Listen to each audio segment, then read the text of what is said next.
your friend. Pain is going to take you to the next level.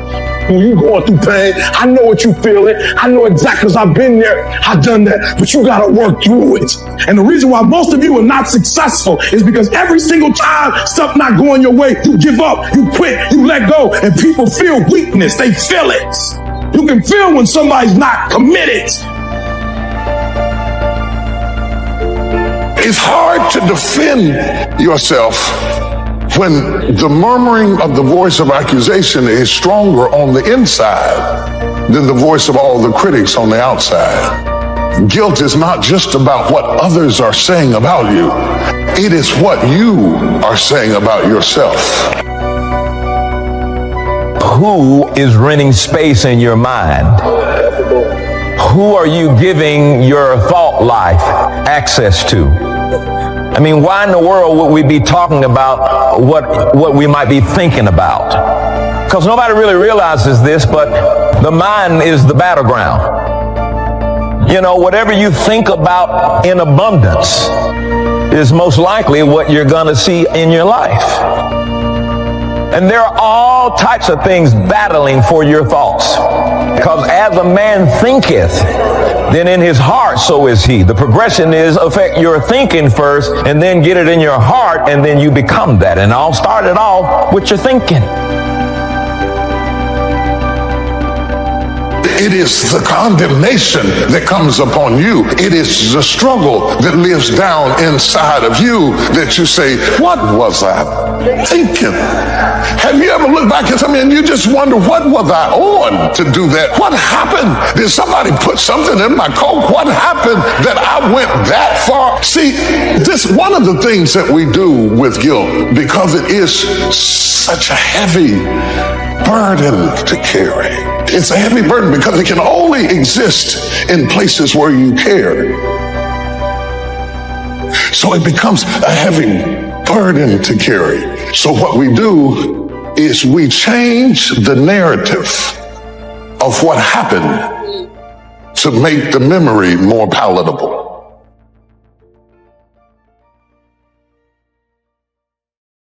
We block out the parts we are ashamed of, and we remember how people responded to us without remembering how we elicited or initiated the response. Selective amnesia. And so this story that we tell ourselves about what happened causes a certain toxicity to the soul that stops us from getting what God would give us, because God will only fall on truth. And you have told yourself a lie so long that you can't be delivered because you can't admit the truth.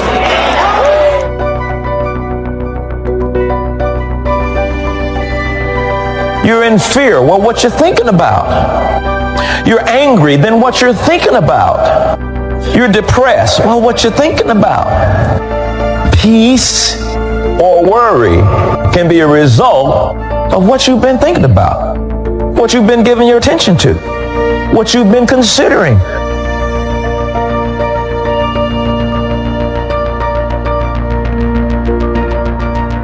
You are what you think. So you start the day off as this grateful creature, this grateful soul, this grateful person. You start your day off as grateful, and it just spirals throughout your day, and it puts you in a great mood. Try it.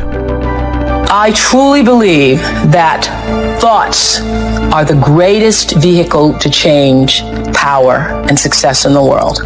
Everything begins with thoughts. It's time for us to move. So get your joy, get your smile, and pack your bags, because we're leaving depression, we're leaving the fear, we're leaving sadness and the questions, and we're stepping into the fullness of who we were called to be. What happened earlier this week? And it only took 15 minutes, but you can't get it out of your thought life, and it's shaping you. It's messing up your access to wisdom, and it's hindering your happiness and your joy. And You can't live the life that God wants you to live because you're occupied with the last thing that you've been thinking about. And it's become abundant in your mindset.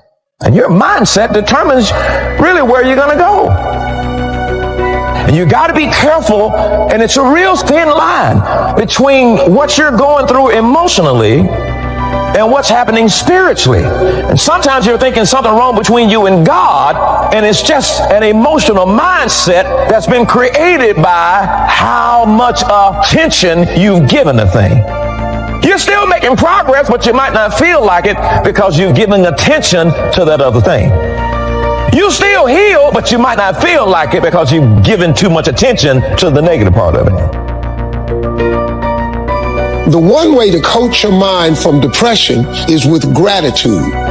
Just start writing down everything you have to be grateful for. Whatever it is.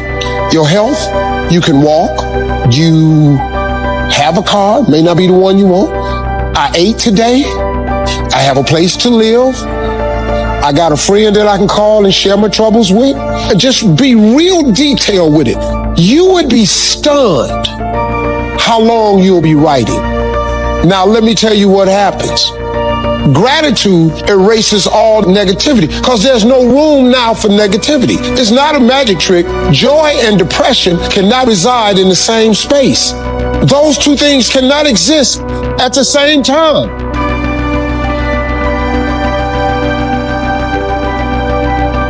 Say thank you for grace. Thank you for mercy. Thank you for understanding. Thank you for parents. Thank you for wisdom. Thank you for kindness. Thank you for humility. Thank you for peace. Say thank you in advance for what's already yours. True desire in the heart for anything good is God's proof to you to indicate that it's yours already. One of the great things about giving is that as you give, you're going to receive. What we want to do is keep the flow going. If anybody gets the bucket of love and stops and holds it there, all of us suffer. They've short-circuited the flow. They've stopped what was going on, the energy that was going around. See, you are part of an equation, and you are needed. Part of why we should begin to look at how we give up our lives is that we got to begin to see what is it that I'm supposed to do? What is my life worth? And then give ourselves to that. Because as we do that, ladies and gentlemen, I guarantee you, as you begin to take on this new era that we're in, if you decide that I'm going to begin to start living life generously, I'm going to start giving more of myself, I'm going to start putting out more, contributing more to life. Here's what's going to happen, ladies and gentlemen. I guarantee you that life will take on a whole new meaning for you. I guarantee you that as you begin to give more of yourself in your work, more of yourself in your marriage, give more of yourself in your relationships with your families and friends, give more of yourself to your talent, to your vocation, to your job or your business. As you begin to set high standards for giving that which you have been given to share in the universe, I guarantee you that life takes on a whole new dimension. Life is worthwhile if you learn. You got to know. You got to have the information. Get the information while you're here. Right? There's nothing worse than being stupid. So jot this down now, as I used in my notes. What you don't know will hurt you. Ignorance is not bliss. Ignorance is tragedy. Ignorance is illness. Ignorance is devastation. Ignorance is going broke.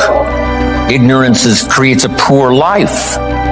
So you got to know, you got to have the information. Number one, learn from your personal experience. One way to learn to do it right is first mess it up and do it wrong.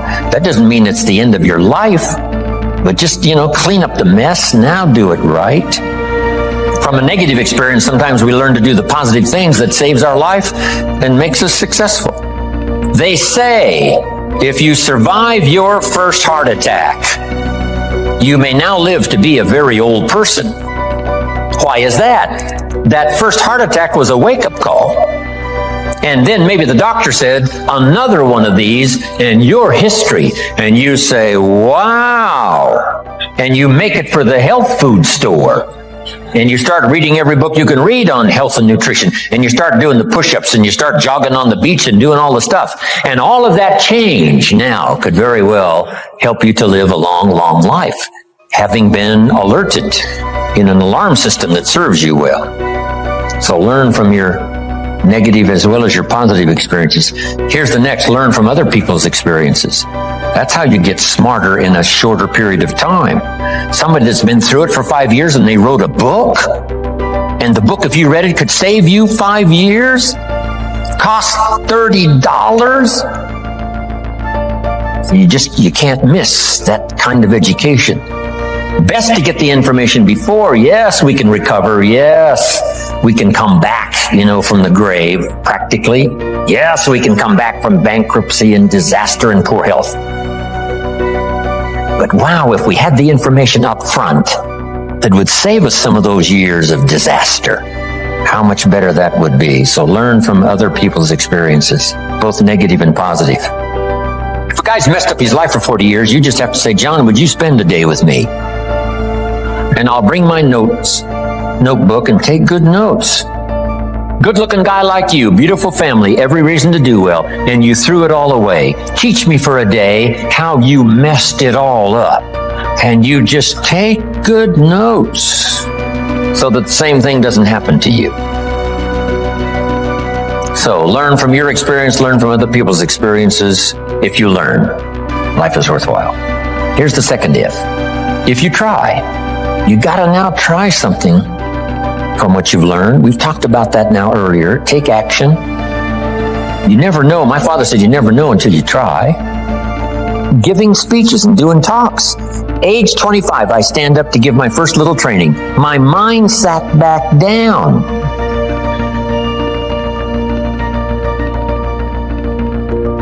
I open my mouth and nothing comes out.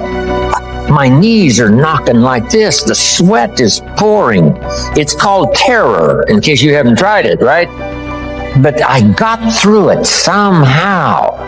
It was so bad, if I hadn't have been doing the class, I'd have gone home, right? It was bad, but I got through it. And then I did it again.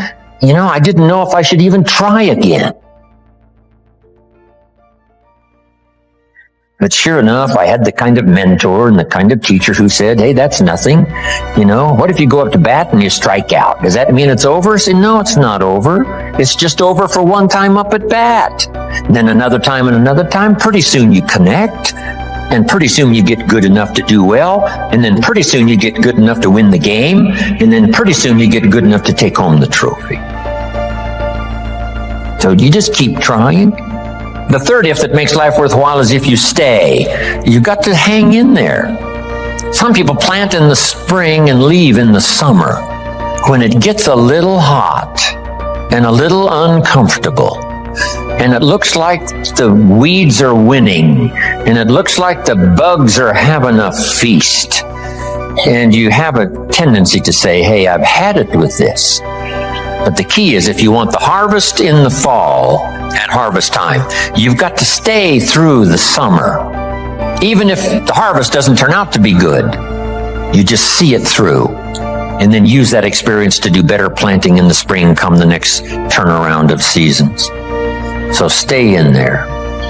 If you're going to play the game, you got to stay until it's over. What if you were on the team and you guys were behind and you said, hey, we're so far behind, we're out of here. And you all walked off the court, right? We would run you out of town, probably. We wouldn't own you as the home team. Say, I'm behind, so I'm out of here. No, you stay until what? It's over. We're not talking about a lifetime now. We're just talking about this game. If you're in it, stay till it's over. If you sign up for the game, you don't have to go to every game. But the one you sign up, you stay. Right? You don't have to do everything every time, but when you start it, see it through. See the seasons through. Then you don't have to plant anymore if you don't want to. But when you do sign up, go the distance.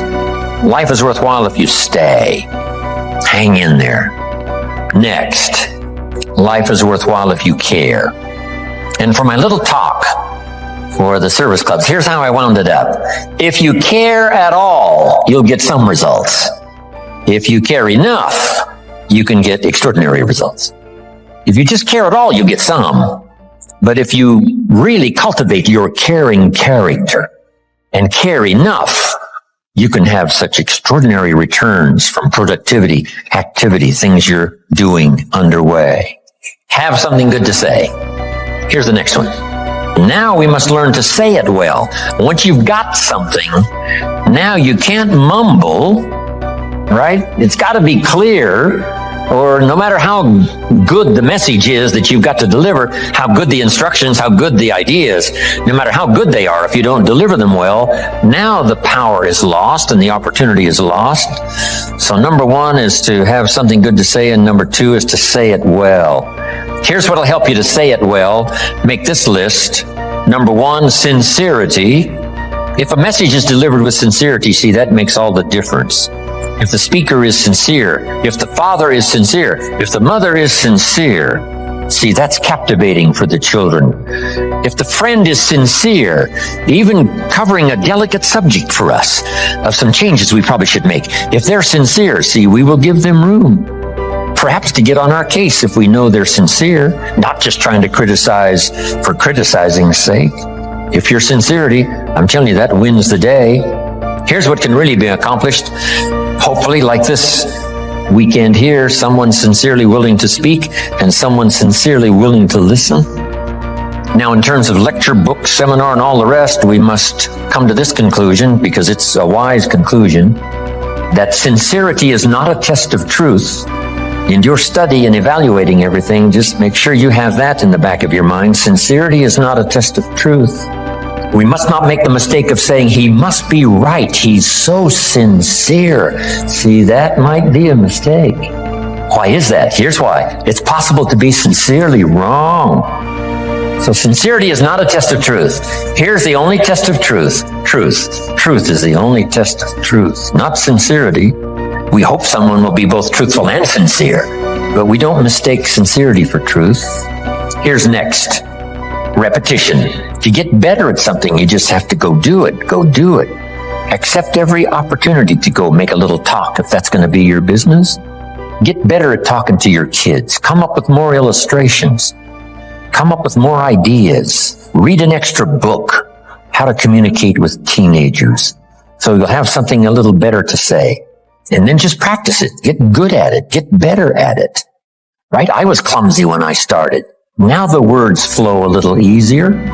I still struggle with the language, trying to make it clear, but it's easier now. Repetition has helped me to do that. Here's what's next. In good communication, saying it well, brevity. Right? Don't take too long to say it if you can say it in shorter sentences and shorter time. One way to learn brevity is to talk to kids. You talk to kids for 30 seconds and they say, how long is this gonna take? It's already too long, right? 30 seconds. I mean, they got games to play and things to do. They can't hang around for, an hour's discourse. Next, in good communication, saying it well, brevity. Right? Don't take too long to say it if you can say it in shorter sentences and shorter time. One way to learn brevity is to talk to kids. You talk to kids for 30 seconds and they say, how long is this gonna take? It's already too long, right? 30 seconds. I mean, they got games to play and things to do. They can't hang around for, an hour's discourse. So talk to kids. It helps you to make it more brief. The storyteller tells us Jesus wandered around the countryside in putting his 12 together. And as he wandered around the countryside, every once in a while he would say, you follow me. See, that's short. Why could he be so brief and so short with that simple appeal? Jot this down now. Probably for who he was. Not just for what he said, but for who he was. There was something about him when he said, you follow me. See, probably his reputation, probably his manner, probably with how he said it. Irresistible. So here's what's powerful. And you can talk less and even be more effective in this personal development area. The stronger you become and the wiser you become, the more caring you become, it shows in your language and your manner. The texture of your communication changes and reaches where it couldn't reach before. It strikes the heart where it didn't strike before. That's the key here. Next, style. Now you've got to develop your own style. You can be a student of style. There's about a dozen people that I know over the years that if you knew those dozen, you'd say, hey, you know, a little bit of each of them appears in Jim Rohn's style, which is probably true. Not copying any one person, but I like the way the person said it this way. I like the person's gestures, because I used to be a little too stiff without, gestures. So make this note, it's not just what you say, it's how you say it. Style, sincerity, the way you present it, heart, soul, from deep inside, commitment, dedication, wrapped up in your language so that now when you present it, hey, it becomes incredibly effective. Next is vocabulary. The better your vocabulary, the better you can share ideas that are meaningful, find words now to use that you couldn't use before. If you were very limited in your ability to comprehend because you had such a small vocabulary, that no matter what someone said, it would still be confusing. No matter what they said, it still might not make sense. They said it clear, but you couldn't see it. And sometimes that's because the vocabulary is so limited that it doesn't have the ability to register the scene on the screen of your consciousness. What if you could only see the world through this little tiny hole?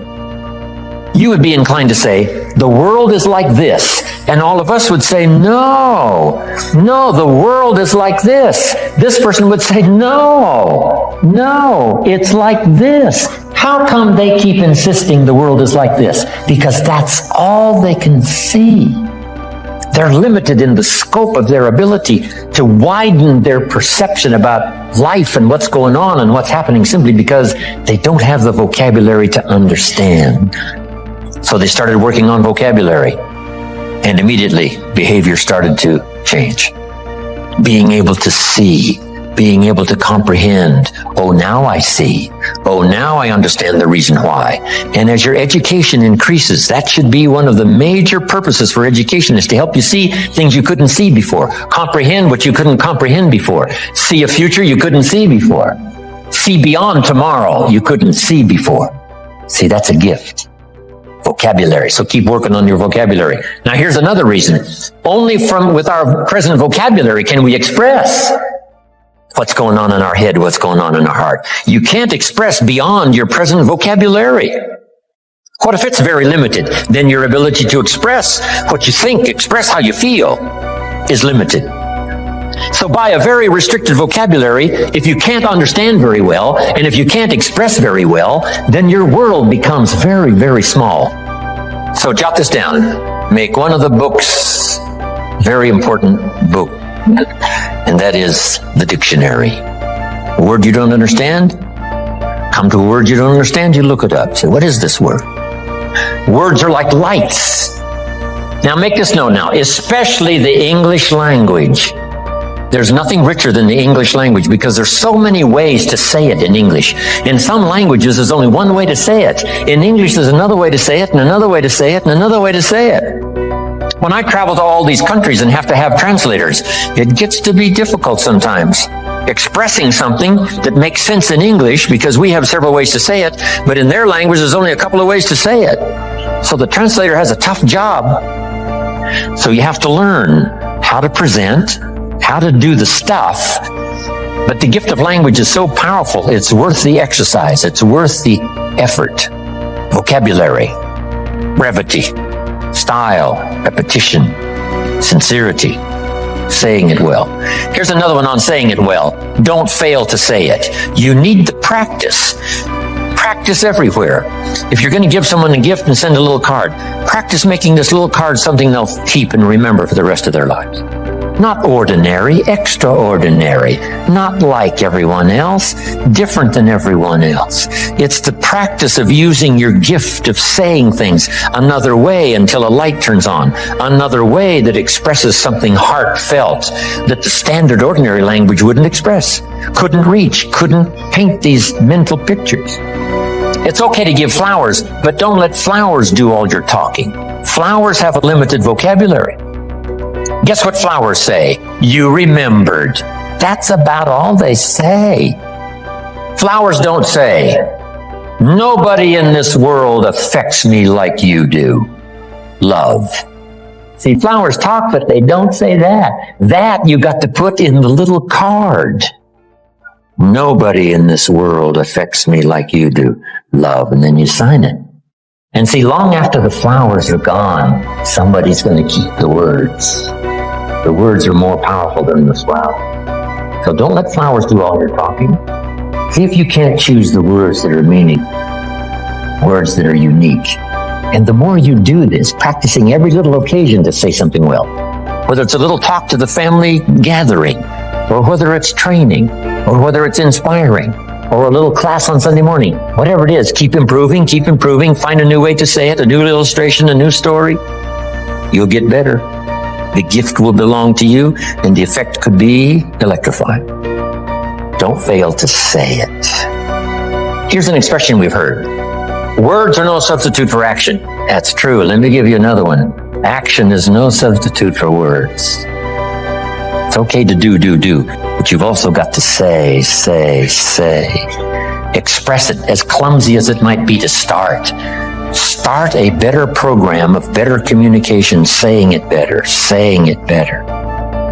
Here's the next one now that's really challenging, but it really works, and that is read your audience.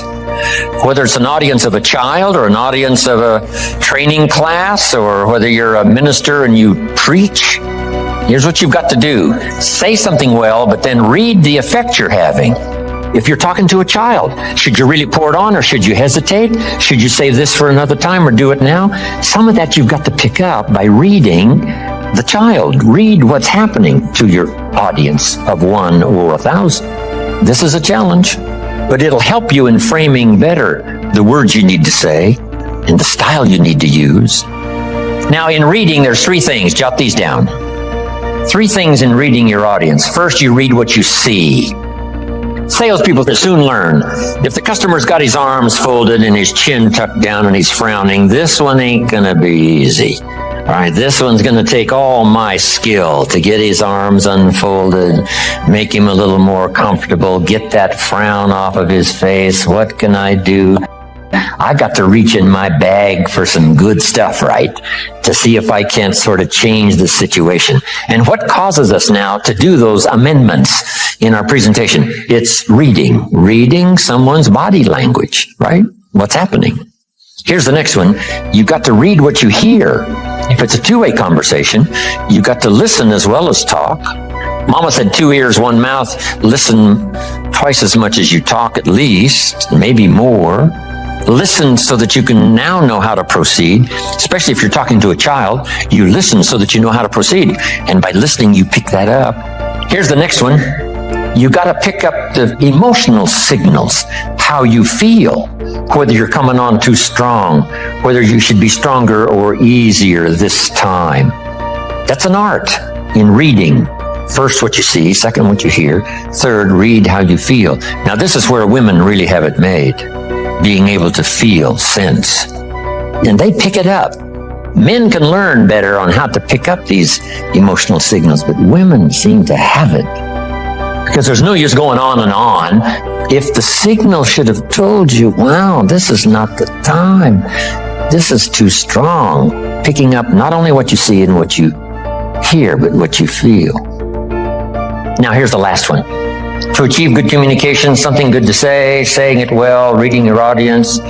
Here's the last one. Intensity. Intensity is the emotional part of communication. Communication is both words and emotion. Here's what's really powerful. Words loaded with emotion. See, that's what's unbelievably powerful. It can move nations. It can help people change directions. It can establish an ideology, for good or for bad. Look at Hitler and his ability to preach. Look at Stalin and his ability to preach. Lenin, as wrong as they were, they believed it with all of their heart. Disastrous results, but they put everything they had into it. The emotional content was unbelievable. Powerful. Yes, in an evil direction, but it can also be used for a good direction. This intensity, strength, power, emotion. Now here's the craft. And conversation is a craft. Don't get lazy in learning this craft, because it'll serve you so well at home. It'll serve you so well in the marketplace. It'll serve you so well in your career and making your fortune. This craft of communication. Here's the combination. Well-chosen words mixed with measured emotion. Not only do the words have to be well chosen, the emotion has to be well measured.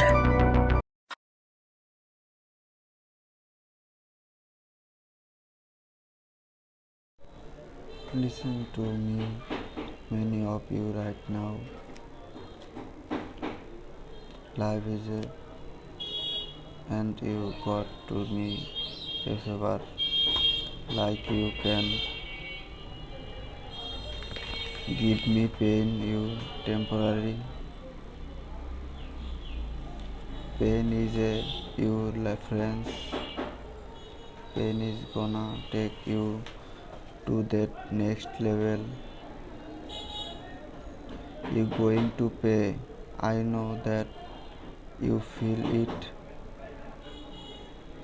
I know exchange.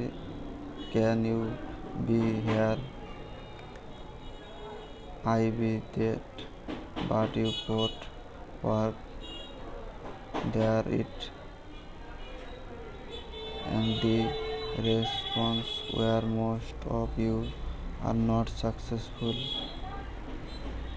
is because every single time stuff's not going your way, you give up, you let go, and people feel weakness, they feel it. You can feel when somebody is not commit.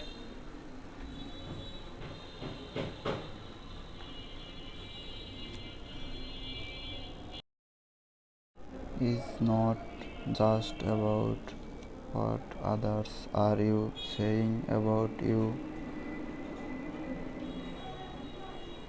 It's what you are saying about yourself.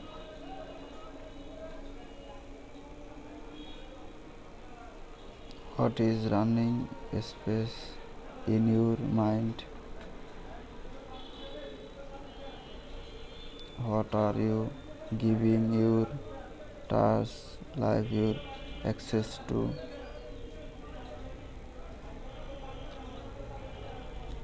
I mean, way in the world be taking about what